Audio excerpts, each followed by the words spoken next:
જય માતાજી, હર મહાદેવ મિત્રો. મારા જીવનના એક નવા પડાવની શરૂઆત કરી રહી છું ત્યારે જેટલા પણ લોકોએ મને શુભેચ્છાઓ આપી, મને પ્રેમ અને આશીર્વાદ આપ્યો હોય, દરેકનો હું દિલથી આભાર માનું છું. રહી વાત કે મારા સગપણને લઈને છેલ્લા ઘણા સમયથી મીડિયામાં અનેક તર્ક વિતર્ક, અનેક ચર્ચાઓ ચાલી રહી છે, જેને લઈને હું અત્યાર સુધી મૌન હતી, કારણ કે વાત મારા સુધી સીમિત હતી. પણ વાત જ્યારે હવે મારા પરિવાર પર છે, મારા પિતા પર છે, ત્યારે એક દીકરી તરીકે હવે મારાથી સહન નથી થતું અને મને લાગ્યું કે હવે આજે મારે બોલવું પડશે. એક બ્રહ્મકન્યા હોવાનું, એક બ્રહ્મ દીકરી હોવાનું મને એટલું ગૌરવ છે કે જેને હું કદાચ શબ્દોમાં નહીં વર્ણવી શકું. અને હું અહીંયા સુધી પહોંચી છું એના માટે શિક્ષિત અને સમજણી જે બ્રહ્મશક્તિઓ છે, બ્રહ્મ સમાજના લોકો છે, એમનો ખૂબ ખૂબ ફાળો રહ્યો છે મારી આ જર્નીમાં. અને હું તો નસીબદાર છું કે મને 18 વર્ણના લોકોનો પ્રેમ અને સપોર્ટ મળ્યો છે અહીંયા સુધી પહોંચવામાં. મારો પરિવાર તો છે જ, મારી ઢાલની જેમ મારા પિતા છે મને સપોર્ટ કરવામાં, પણ આપ સૌનો પણ ખૂબ ફાળો છે. પરંતુ કહેવાતા સભ્ય અને મોડર્ન સમાજમાં જ્યારે અમુક 2-4 અસામાજિક તત્વો છે જે લોકો અત્યારે પણ દીકરીઓ માટેના રૂલ્સ અને રેગ્યુલેશન નક્કી કરશે કે દીકરીઓનું લિમિટ ક્યાં સુધી હોવી જોઈએ, દીકરીઓને ફ્લાય કરવા માટે પાંખો મળી છે, એને વીંજવાની અને એને કાપવાની વાતો છે. આ બધી દીકરીઓ અત્યારે તેજસ જેવી પ્લેનો ઉડાઈ રહી છે, યુદ્ધ કરી રહી છે, રણ મેદાનમાં છે, સંસદમાં છે, વિજ્ઞાન અને ટેકનોલોજીમાં છે. હમણાં ઓપરેશન સિંદૂર જે થયું એમાં 2 દીકરીઓએ લીડ લઈને આપણને પૂરા દેશને ગૌરવ અપાવ્યું. ત્યારે શું 2-4 આવા અસામાજિક તત્વો નક્કી કરશે કે એક દીકરીનો લાઈફ પાર્ટનર ચૂઝ કરવાનો શું એને હક નથી? હું બહુ નસીબદાર છું કે મને એવો પરિવાર, એવા પિતા મળ્યા છે જે મારી ખુશીમાં ખુશ થાય છે અને મારા નિર્ણયને જે મેં હરખે વધાવી લીધો છે. કારણ કે ઓફકોર્સ હું એક એવા પરિવારમાં જઈ રહી છું કે જે આખો ભક્તિમય પરિવાર છે. બહુ જ પરિવારના લોકો અને મારો પાર્ટનર મને એટલો પ્રેમ કરે છે કે જેમને હું જે છું, જેવી છું, જે પણ છું, મને ખૂબ આદરથી, સત્કારથી એ લોકો સ્વીકારી છે.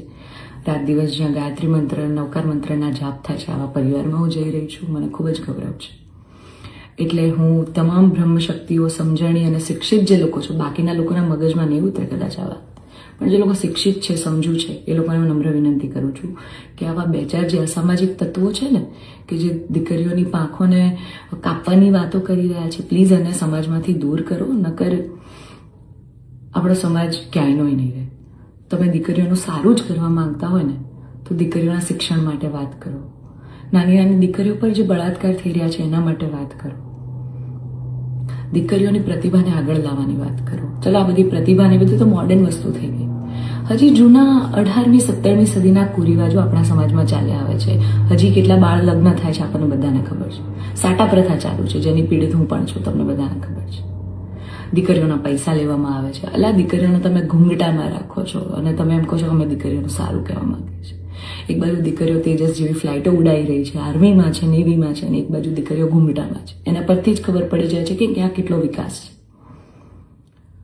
હું દરેક બ્રહ્મ શક્તિઓને, બ્રહ્મ આગેવાનોને નિવેદન કરું છું, આજીજી કરું છું કે આવા અસામાજિક તત્વોને સમાજમાંથી હટાવો. જેટલા પણ લોકો હવે મારા પરિવાર વિરુદ્ધ કંઈ પણ પોસ્ટિંગ કરશે, કમેન્ટ કરશે, એમના વિરુદ્ધ હું કાયદેસરના પગલાં લઈશ.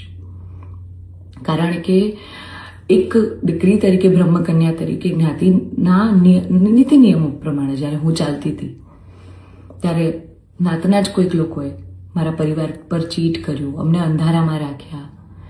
એક દીકરી એક સગપણમાં હોય અને તો પણ બીજી સમાજમાં ક્યાંક લગ્ન કરી લે, તમને 2-2 વર્ષ સુધી છુપાવે, તમને ક્યાંય નહીં. તો જ્યારે આ આફત આવી ત્યારે મેં નક્કી કર્યું કે ભાઈ હું આ રિલેશનમાં નહીં રહું.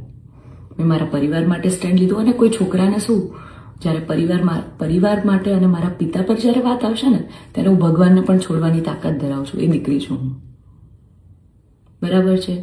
એટલે આપ સૌને નમ્ર વિનંતી છે કે જેમ દેશની દરેક દીકરીઓ પોતાના જીવનની શરૂઆત કરે છે, એમ મેં પણ એક શરૂઆત કરી છે.